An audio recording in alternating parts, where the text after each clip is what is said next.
दुविधा में दोनों गए, माया मिले न राम। बड़ा ही रोचक कहानी। आइए सुनते हैं। पूरी कहानी को सुनने से पहले चैनल को सब्सक्राइब और वीडियो को लाइक करना ना भूलें। साथ साथ कमेंट करके जरूर बताएं। अब आइए सुनते हैं। किसी गांव में दो दोस्त रहते थे। एक का नाम हीरा था और दूसरे का मोती। दोनों में गहरी दोस्ती थी और वे बचपन से ही खेलना कूदना, पढ़ना लिखना हर काम साथ करते आ रहे थे। जब वे बड़े हुए तो उन पर काम धंधा ढूंढने का दबाव आने लगा। लोग ताने मारने लगे कि दोनों निठल्ले हैं और एक भी पैसा नहीं कमाते। एक दिन दोनों ने विचार विमर्श करके शहर की ओर जाने का फैसला लिया।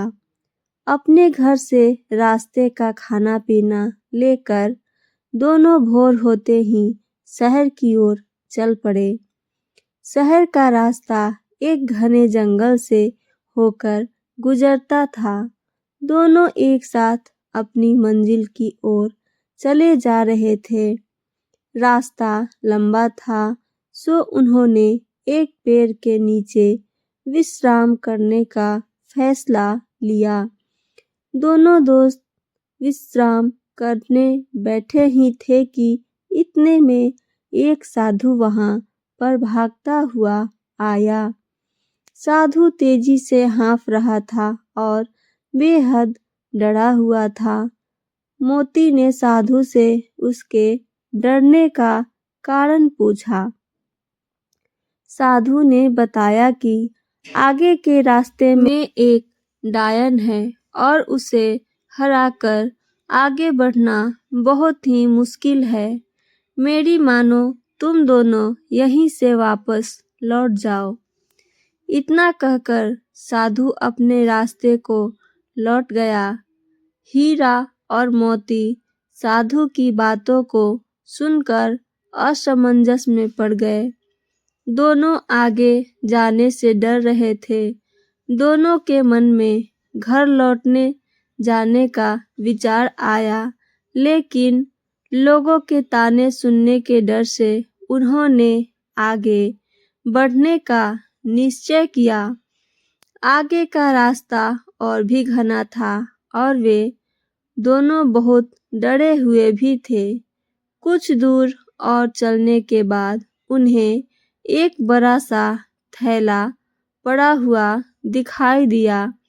दोनों दोस्त डरते हुए उस थैले के पास पहुंचे।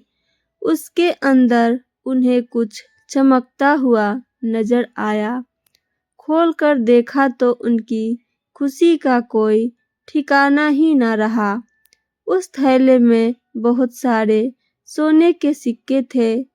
सिक्के इतने अधिक थे कि दोनों की जिंदगी आसानी से पूरे ऐशो आराम से कट सकती थी। दोनों खुशी से झूम रहे थे। उन्हें अपने आगे बढ़ने के फैसले पर गर्व हो रहा था। साथ ही वे उस साधु का मजाक उड़ा रहे थे कि वह कितना मूर्ख था जो आगे जाने से डर गया। अब दोनों दोस्तों ने आपस में धन बांटने और साथ ही भोजन करने का निश्चय किया। दोनों एक पेड़ के नीचे बैठ गए। हीरा ने मोती से कहा कि वह आसपास के किसी कुएं से पानी लेकर आए ताकि भोजन आराम से किया जा सके।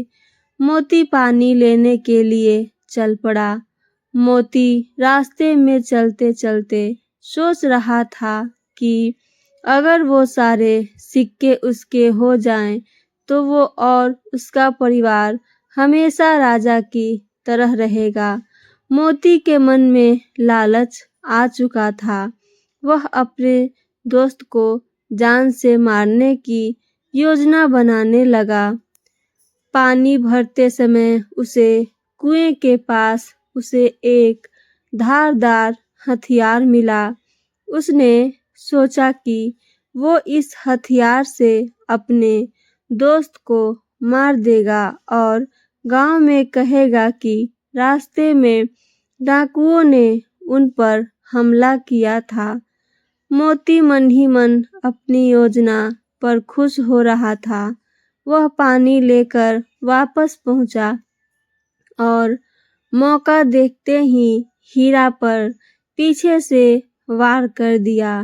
देखते देखते हीरा वहीं ढेर हो गया।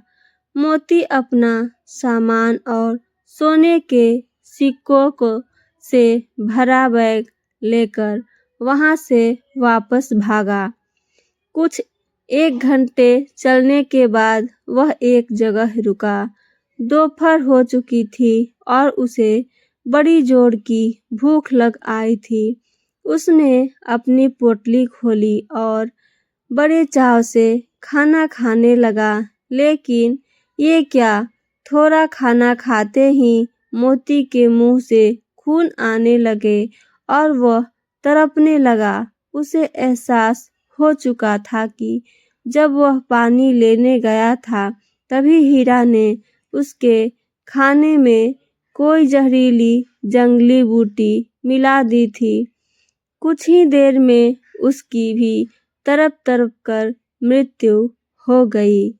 अब दोनों दोस्त मृत पड़े थे और वो थैला यानी माया रूपी डायन जस का तस पड़ा हुआ था। उस साधु ने एकदम ठीक कहा था कि आगे डायन है। वो सिक्कों से भरा थैला उन दोनों दोस्तों के लिए डायन ही साबित हुआ। ना वो डायन रूपी थैला वहां होता, ना उसके मन में लालच आता और न वे एक दूसरे की जान लेते। यही जीवन का सच भी है।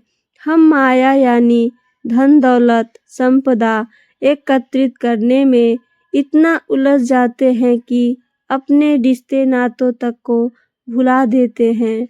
माया रूपी डायन आज हर घर में बैठी है। इसी माया के चक्कर में मानव दानव बन बैठा है।